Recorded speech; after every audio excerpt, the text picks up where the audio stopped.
¿Qué piensas cuando ves este tipo de imágenes? El niño que usa el alumbrado de la calle para hacer la tarea. Porque en su casa no tiene luz. El nene que se conecta a sus clases virtuales desde un estacionamiento público. Porque en su hogar no tiene internet. Esta mujer opera una bomba manual para extraer agua del subsuelo. Porque su comunidad no tiene agua. Estamos acostumbrados a ver este tipo de situaciones y a oír este tipo de historias. El pobre que, a pesar de ser pobre, logró estudiar, logró graduarse, logró hacer plata, logró trabajar, logró reconocimiento. Pudo ser alguien en la vida porque le echó ganas.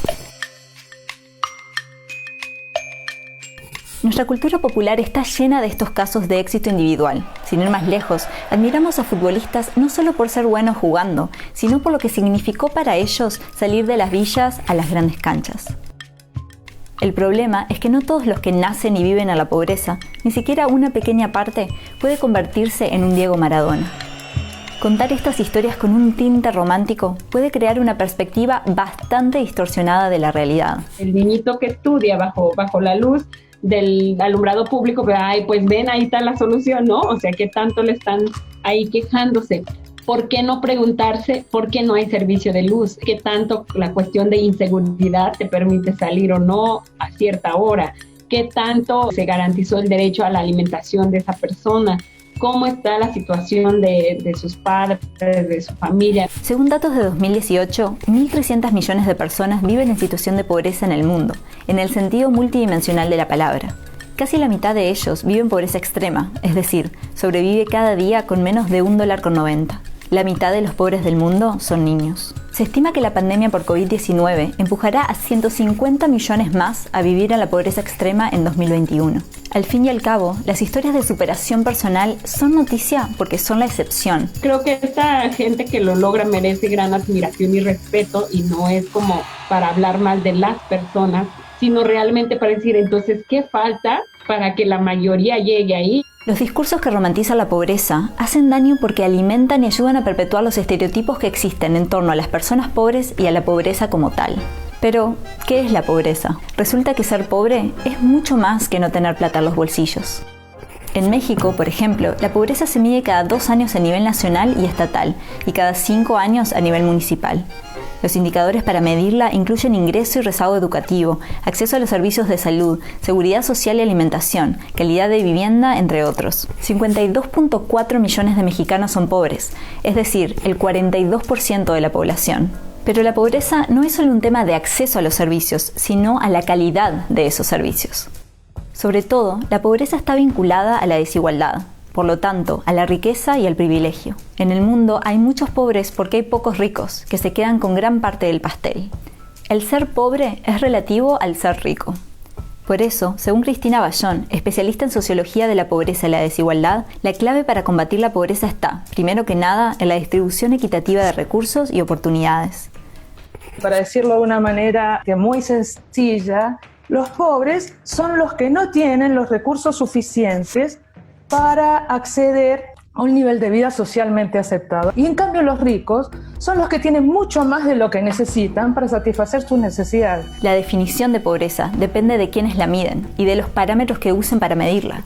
Es como que si hay aumento de dinero, no importa si es en pocas o en muchas manos, pero si aumenta el poder adquisitivo, pues también se cree que eso es desarrollo. Pero no se mide cuánto de eso genera basura, cuánto de esto está precarizando a otros. Romantizar la pobreza no implica necesariamente adjudicarle valores positivos a la persona pobre. La romantización va de la mano con la estigmatización. ¿Cuántos estereotipos sobre ser pobre has escuchado y o repetido durante tu vida? Los pobres son unos vagos. La gente pobre no quiere estudiar. Los pobres prefieren vivir del Estado antes que trabajar.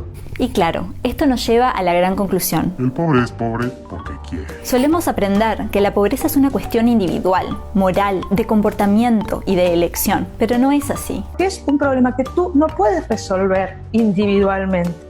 Que haya algunos que pueden hacerlo no quiere decir que sea de esa manera de la que se resuelve un problema que tiene características estructurales. ¿Por qué esta tendencia entonces de simplificar la pobreza, sus causas y posibles soluciones? Es mucho más fácil decir que la salida es individual a que la salida es social o es colectiva. Una cosa es decir que los pobres le echen ganas y otra cosa es decir que los ricos paguen más impuestos para que los pobres puedan tener mejores servicios. Sin ir más lejos, la pandemia de COVID-19 nos deja clarísimo que muchas veces no alcanza con echarle ganas.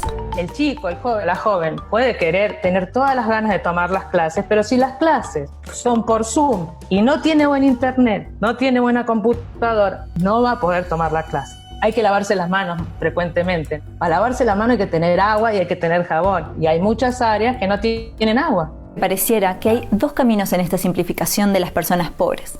O son las buenas, honestas, abnegadas, o son malas, criminales. En general, como para justificar incluso que los pobres que sufren pues son los buenos, ahí se deja como esa generalidad. Así lo explica Mayra Arena, una argentina que nació y se crió en la pobreza en la Villa Caracol, en Bahía Blanca. No nos escandalizamos con la pobreza. Vamos por la calle y vemos un tipo durmiendo a la intemperie y no nos escandaliza. Vamos por la calle y vemos un pibito pidiendo o vendiendo en vez de estar jugando y no nos escandaliza. Pero al pobre se le hace muy visible. Cuando conviene, dice Zenaida Pérez. Que al indígena o al pobre o al afrodescendiente pues le quieren ver ahí como adornado, te digo esto, aplaudiendo, recibiendo pues las despensas o demandando esto y listo, pero que no incomode lo establecido. Por el bien de todos, primero los pobres. La pobreza también es socialmente construida. Es un problema material, es un problema estructural, económico, simbólico, pero sobre ese problema se construyen discursos, ideologías, valores, etcétera, etcétera, que hacen que la pobreza sea vivida, pensada y sentida de maneras distintas en los distintos contextos. Pero hay buenas noticias, dice Ballón. El hecho de que la pobreza sea construida socialmente también implica que tenemos la oportunidad de transformarla, colectivamente. El cambio empieza por dejar de repetir y reforzar los estereotipos en torno a ella. Romper un poco con eso, esa visión moralizadora, individualista y de alguna manera amarillista porque vende más. Y desde los gobernantes, bueno, la pobreza se empieza a combatir a partir de la voluntad política de lograr cambios estructurales. ¿Cómo se puede generar esa movilidad de recursos que beneficie al tejido comunitario y no solamente como paliar esas necesidades con apoyos individuales? Según Ballón, lo importante es empezar a redignificar, sin romantizar. ¿Has romantizado la pobreza alguna vez?